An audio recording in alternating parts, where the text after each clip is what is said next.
Hey, what's going on, guys? Today we're checking out the P-Bandai Witch from Mercury Gundam Lfrith Jiu. So this one is obviously a P-Bandai kit, a variation of Lfrith, although it looks like there's going to be pretty much an entirely new mold here for this kit, or for the most part anyway, but we'll check it out here for today's video. As you can see, a pretty thin box, so not necessarily going to be a ton of stuff packed in there, but it does look like a very unique and interesting design here for this one. So just want to say a huge special thank you to Patrick for sending this kit to me to check out and share with you guys. So thank you, Patrick, for that. Let's go ahead and get into it here for today's video. All right, so anyway, with this being a P-Bandai kit, there's not going to be too much to see here on the outside of the box. You can see on the sides, you do have like the same image as what's on the front, which is just a monochrome image of the fully built and painted kit there with some digital effects and stuff added, which is going to look pretty cool, but not really going to give you the best sense of what the kit looks like. I guess over here, we do have images of the kit front and back, but again, it's just going to be not necessarily very clear, just in monochrome there in purple, but there we have the titling and everything. So I think it'd be easier to just open up the box and check out what we've got inside here. So we'll take a look at all of the runners in just a moment. First, let's check out the instruction manual here where we have the full color image of the kit, and you can get a much better sense of what it's going to look like there with this big massive arm. That's going to be kind of the main feature of this, which also works as a backpack, as you'll see here, as we'll take a look at that. But real quick, we've got some information down here about the Gundam and about the pilot there, Q Lavot, as well as an illustration of the character right there. So that's all in Japanese and English. Around on the back side is where we have the illustration of the Gundam and then about the tiger hand, so information about that in Japanese and English. And then you can see there's a kind of a couple images showing some of what it can do. It's basically this arm-mounted weapon, but it can also be, like I said, mounted onto the backpack. You can do some cool stuff there with that. So it looks all very interesting indeed. A close-up image there of the shell unit around on the head. Down here on the side, we have the color guide down the side of the manual right there. Over here, some more kind of background information there, which could be very interesting. And then on the inside in color, we've got our parts list, and the first page of construction is all here in color. On the inside, though, the rest of the construction is all just going to be in black and white right there. Let's go ahead and check out the foil stickers, which looks like a lot, but remember, just like with the Ariel and Lfrith before it, you're really only going to use like half of these because it just depends on if you're going for the active or deactive version of these stickers that are going to go on, like underneath the clear parts. So you're going to choose basically 21 or 22 for that sticker, and you're going to use one or the other. Some of these stickers here, like for these green camera stickers and then these pink ones down here, you're probably going to use on some little camera bits. Regardless, you also have a couple little yellow stickers right there as well, so not too bad a sticker sheet. As for the runners, though, of course, we don't have any polycaps, so we can get right into it here with runner A, which is in 4 colors. We have green down here at the bottom for the eyes, it looks like probably, some blue, some kind of slightly purplish gray for the mechanical bits, joints and things, and then some light lavender over here for one of our colors of the armor. Runner B1 is going to be a familiar runner, as this is labeled the Witch from Mercury Frame 1 runner here in a kind of, again, light purplish gray kind of color there for all of the frame and joint parts. And then runners C1 and C2 are going to be all of our white armor pieces here for the kit, of which you can see there's going to be quite a few of those. And lastly, runners D and E. Runner D is going to be some like clear, it's like a dark bluish color there for the clear parts for the shell unit basically. And then runner E is for some yellow accents, and that's it for the runners. So not a whole lot of parts necessarily. Let's go ahead and get it put together and see how it looks. Alright guys, and here's how the kit is going to look when it's all built up. I gotta say, it's a pretty cool, pretty impressive looking kit. Really glad that I had the opportunity to build this and share this with you guys, just because it was one that I was planning on skipping, but honestly, now having built it, it's really, really cool. Of course, just like with the rest of the HD Witch from Mercury kits in the line, we have some really nice details, really nice construction throughout with this one. Pretty minimal use of stickers, and overall just a really nice build here that looks fantastic and does some really cool stuff too, especially with that backpack there. So let's go ahead and check it out in a bit more detail. And as for the accessories for this guy, it's going to be really easy. All you have is this one little attachment piece right here, which is just a stabilization piece where you're going to use when you're attaching the tiger hand here onto the forearm, as it is here on the backpack.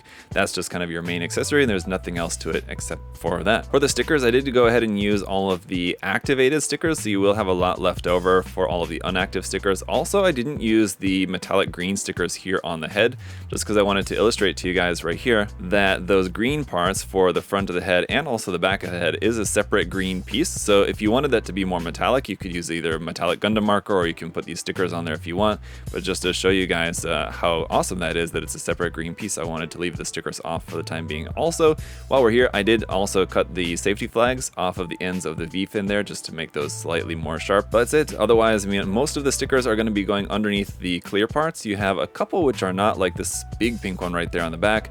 This sort of like marking deal right here on the tiger hand, and that's just kind of meant to be like a marking decal, but we didn't get a marking decal sheet just for that. They just used a foil sticker, which I think works perfectly fine. There's a couple more here, like on these pink bits on the inside of the fingertips of the tiger hand, which are also going to be some exposed stickers there, but the rest of them, yeah, are just going up inside underneath these dark clear parts in the shoulders, the front of the chest. There's a couple of stickers there inside the front of the face there. And while we're talking color apps in separate pieces, these little yellow triangles here on the front of the legs are actual separate pieces, which is awesome, except for this one keeps wanting to fall out. Fortunately, I haven't lost it yet. It's right here. I think I'm going to put some glue on that to make sure that that doesn't get lost. But do be really careful with these because the connection isn't really quite tight. On these, it did feel kind of tight pressing those in, but for some reason this one isn't quite as tight, so just be careful with that. And as for the details and the articulation of the kit itself, everything on here is really nice. All of the articulation that you would expect from a Witch from Mercury style Gundam, so it's going to have some really nice articulation. And we also don't really have much for the seam lines, so everything is pretty much made up as separate parts, so you won't really have to worry about seam lines anywhere, maybe just a mold line here or there.